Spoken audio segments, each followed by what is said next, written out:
Hi everyone. So this is our video number 5. So it's a little discussion like the last four. The main topic and outcome of this discussion with us is just we're gonna run through and just have a bit of a critical approach to the processes that have shaped our values and beliefs within our coaching and teaching practices. But it's not just going to be the processes. We're going to look at the people from a people aspect, so the people we've been around, and also the environment and experiences that we've had. So, who would like to start with sharing first with a little bit of insight? So one thing that I learned through the last lecture with Danny is that a lot of my coaching is all about enjoyment and putting enjoyment in sport. And I suppose that's obviously comes from me loving what I do, which is play rugby all day, every day. Yeah. I love it for a reason. But then when I went home and started reflecting on it, I actually remember one of my rugby coaches that I had growing up was more in it to win it. He was more result driven. Yeah. And I know, especially when I was coming back from my injury, which is the reason I got into coaching. Obviously, with not having a lot of power and being out for like 4 or 5 years, it meant that I didn't actually get to play. Yeah. And there's nothing worse I found as a kid than driving or getting your parents to drive 2-3 hours to some fixtures. Yeah. For you to sit on the sideline of a rainy, cold day and not get on the pitch, or at least not get a good enough game time. Yeah. So I think that probably drove me more to make sure when I coach, to make sure all the players love it. Yeah. But then also to add something in my coaching about inclusivity. So getting every kid, no matter, even if you have to lose the game, as a coach, for me, I'm there for the kids. Yeah. I'm not there for me. And to me, if you're coaching for you, you're in it for the wrong reasons. I think I totally agree with you on the enjoyment aspect. So, for myself, I did my dissertation on it last year. So I looked at parental influences. So from a parent point of view, but obviously research has been done to death now that enjoyment's a massive motivator for children playing sport, particularly children, like the whole fundamental movement skills aspect. But even me, like you said, playing it when you were little, like sport's been a massive thing for my enjoyment, and it's a big value that I have. Enjoyment, not just as a coach, but also as a player within the sports I play in, and there's a lot of things as well as enjoyment that contribute to it. So like other people I'm involved with, so coaches and like parents. So my upbringing's brought quite a big thing in that. So my mum and dad have always said, whatever you do, enjoy it, and then put the best effort in you can with everything. But obviously we'll argue that in a sec. But what are you thinking, Kane?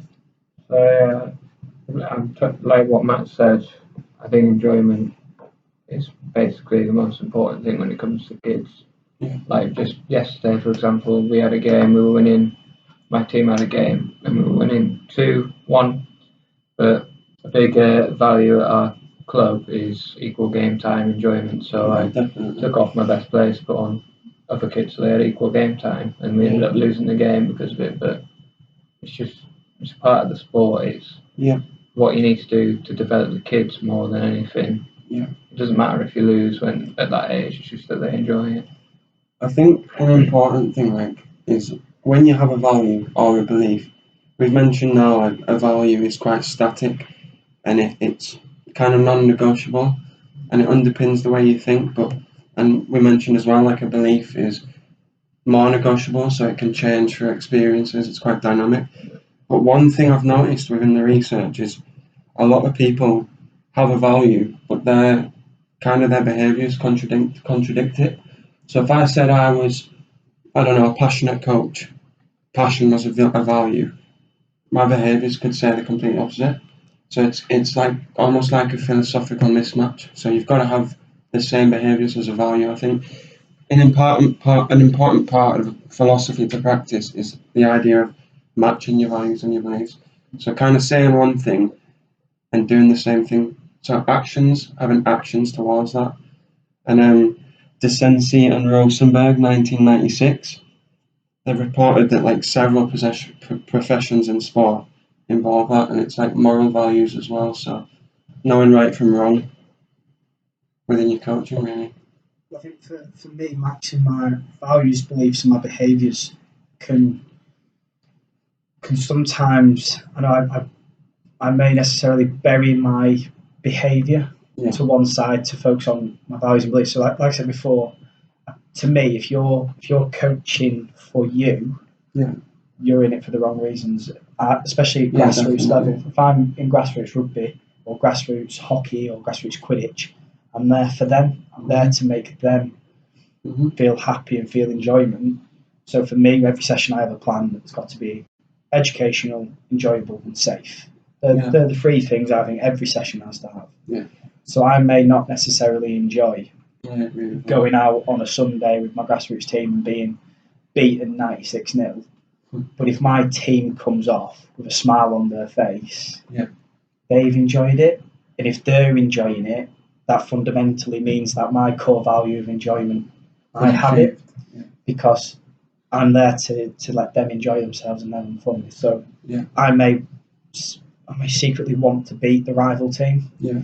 If they're coming off after being pumped 62-0 with a smile on the face. So behaviour, like as I mentioned, behaviours to match that would be, being enthusiastic, putting absolutely everything in with your behaviours. So always putting the players first is pretty much what you're saying, which is, I completely agree.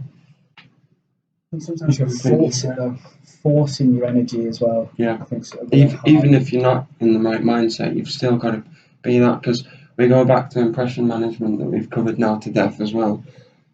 But it's just, there's going to always be that parent there watching you.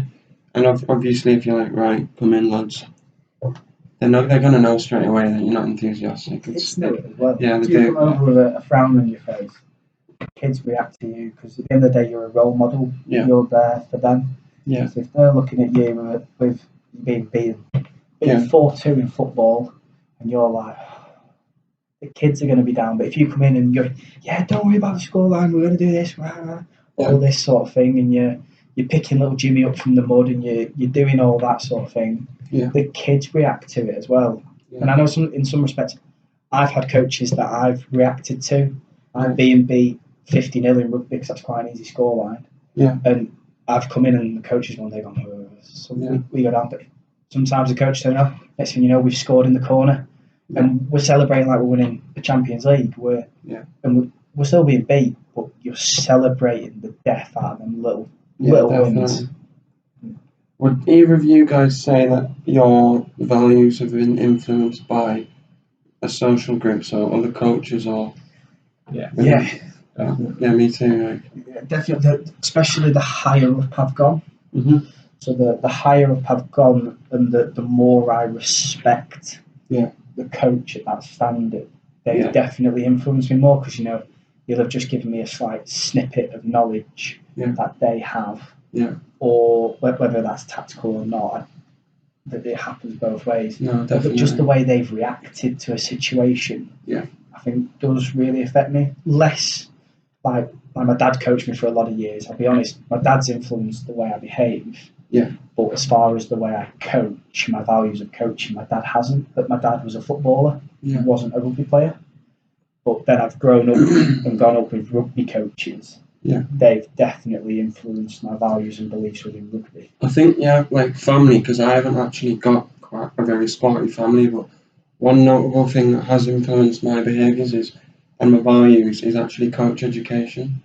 So from the moment I did my level 1 football, which feels like ages ago now, like a lot of beliefs and values that were promoted on that were enjoyment and just creating a safe environment, which is kind of basic within an NGB award for especially level 1.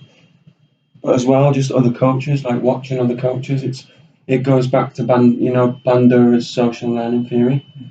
So it's kind of like learning through observation. So if I'm in a grid with a coach now, assisting an experienced coach or something, watching his behaviours, you sometimes try and replicate, as you see it being quite a good approach to coaching. I think the rugby, especially the RFU are really big on.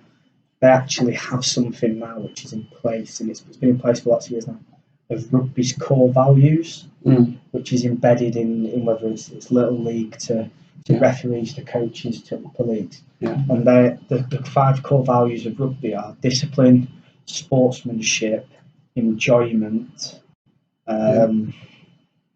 It's just testing my knowledge here on the other 2.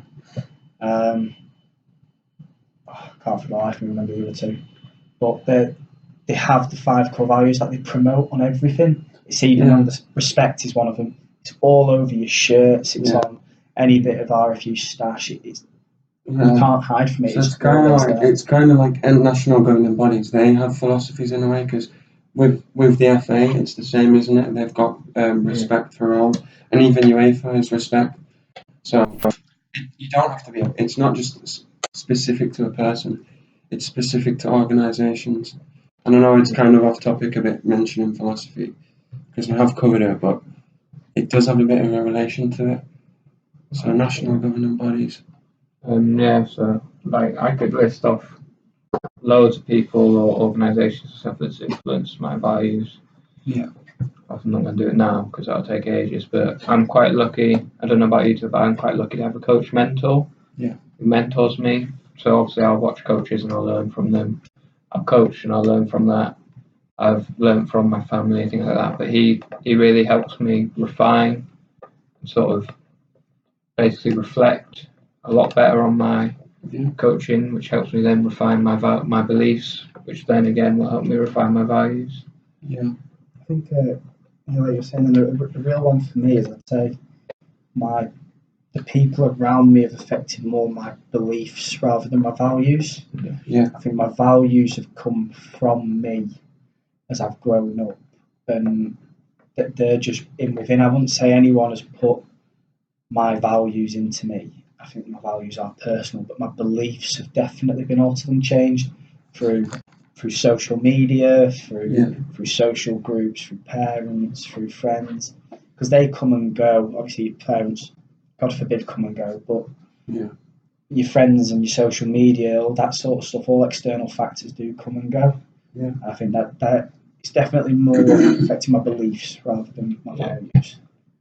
They said that values can't be changed, beliefs can. Yeah. But I would say maybe one of my core values is honesty, but I've not always believed that since I was born. Obviously, I didn't think about that stuff when I was young. I'd say maybe my honesty's come around maybe thinking like when I was like 6, from an experience that's happened. So even though they say values can't be changed, you can get a new value out of nowhere. See, even like us as coaches, well, I've noticed that even kids nowadays, they have values and beliefs, but they just don't know it. Because if you ask the kid now, I don't know, like the under-10s team or something, they'd be like, what's a value, what's a belief? But deep down, they know that they have them, because they know right from wrong. If they're not bad children, which is a bad way to put it, but if they're decent people, they have values and beliefs. They know right from wrong, and it goes back to morals. If you ask them specific questions, like the right question, like if you ask them, is lying bad, and they say no, then that's a value to them. Well, that's it. But So I they think don't know. there was all the programs that came out, like The Secret Life of like 3-year-olds, when they filmed schools, and they put various challenges where they'd just put a plate of cookies in the middle of the room and then they'd run away. And you'd see that one kid would go in and take the cookie, and that I found that baffling, because you see even in reception, kids do have them values and beliefs, and whether it's the belief that you can take the cookie, and one kid in particular was brilliant. He took a cookie, ate it, and then went and told the teacher he'd taken one. So he took it, it sank in that he'd taken a cookie without asking, and then went and confessed to the teacher, and the teacher. So that showed to me that the kid knows full well that it was wrong, and that he has to tell the truth. So again, comes down to honesty. It's probably one of his core things there that'll stay with him for the rest of his life, being honest. Because, like I mentioned with my dissertation last year, parents have a massive influence on that. So parents are often the people that introduce children to life skills and like the correct behaviours to have, particularly at a young age, because parents are also, like you said with your dad, he was interested in football. They are like matchmakers for people that want to play sport in a way. Like they facilitate their kids, like paying for kit, taking them to venues and stuff like that. So yeah, parents play a massive role in our upbringing. So they do have a relationship with our values in a way when we're growing up. No, it's not necessarily always parents. There's some kids that unfortunately have guardians and elsewhere. And I think that's probably even more of a weird one because you potentially, especially foster parents, stuff like that. The kid may have been 5 years brought up with some values and beliefs. And then they've gone to the foster home and finding completely different values and beliefs. And I think that's why it's a struggle for them. But some kids thrive off it because they might get the right family, the right values, right beliefs, and thrive and go through it. And then you get others that can accommodate that kid and try and help change the beliefs more than the values. And then you have others that unfortunately go separate ways. I'd say it's not just even parents and guardians, so it can be anyone because, like Luke said, he's not from a sporty family. I'm not from a sporty family. And my dad goes to the gym, but he doesn't play sport. He doesn't. He can't kick a football. He could probably play rugby, but like my love of football's come from my older brother because no one like I've only got him and I are the only sporty people in an 8-person family. And I've gone down the similar road as him, so. I've got no one. So I've just gained an interest. I know it's a bit off topic, but mine's just through my early life education. So I like to think that I had a great experience, quite a great quality of PE at school. Obviously, we're doing the sports coaching, but the PE students will know that the quality of PE and the curriculum, it does contribute to us. So it depends on, of course, where you go as well. Yeah, I was good at it. That was why I got into it. I was good at it, but then again, I was rubbish at other things. I was dyslexic, so I was rubbish at all the academic stuff. But I found real passion in sport. So I think just to maybe conclude, would either of you be able to give an example of when you've actually had a value, but you've proven that through behaviour? So honesty, like I said earlier, is a big value for me. When I was little, I think about 6, we were there was some money on my living room floor. It was about 15, but no, it was probably about £5. And at the time, my family, I didn't know this because I was only 6, my family was struggling financially. So I took it because I didn't think anything of it, I was just a kid. And then later on that day, my dad called us down asking, well, he knows someone's taken it because I can't find it anywhere. He was getting proper angry, and then I didn't pipe up and say I'd taken it then, but I felt bad afterwards, so I came down and went to put it in the living room, but my mum was in there, and she was crying, and I asked her if she was alright, and she said, well, not really, because that money's gone missing and we're struggling, like that's what the money we have to pay for dinner for tonight. So that made me feel awful, so I pretended I found it under the TV stand.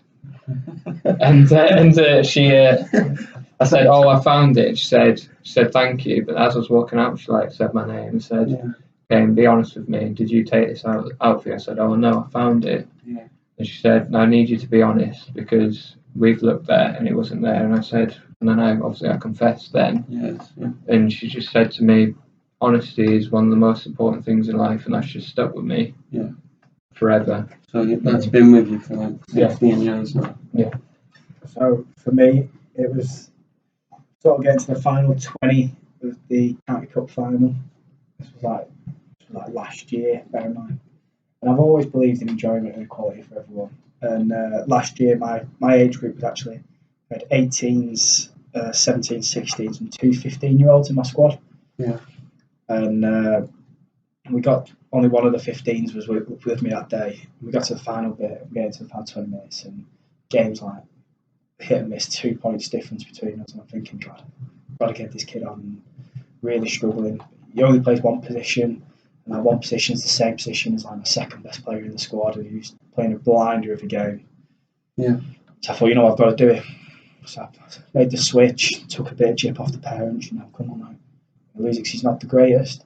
I just said to him before he went on, I said, Jamie, just go on, enjoy yourself, mate. I said, don't worry about the score, don't worry about what happens, just enjoy yourself. If you can enjoy yourself, you play better rugby. Next thing you know, we go for a line out. They scuffed the line out. He caught it, ran 20 metres under the sticks and scored. Won us the game. Clear. Won us the game. And everyone just went absolutely ballistic. And this kid just got up. The first try he scored in his rugby career with me. Yeah. Beaming smile on his face. All the 18-year-olds are there picking him up, celebrating, going absolutely ape. Yeah. And we managed to then just grind the game out. But Yeah. he comes off the pitch and was just like beaming smile on his face. Didn't say anything to me because he didn't have to say anything to me. His actions said it all. Yeah. But seeing that level of enjoyment in potentially what was quite a moment that could have been not enjoyable was a risk that I took because he's got to enjoy it. And I know full well if he'd gone all that way, bear in mind this was like in Sheffield, so it's a long way to go for him to have not got on. And I just thought back to when I was in that final and I didn't get picked. I just thought I can't do it to him. He's got to play. Yeah. And it's interesting. The kid came on and scored a worldie, and that was it. The sweat dripping off my forehead.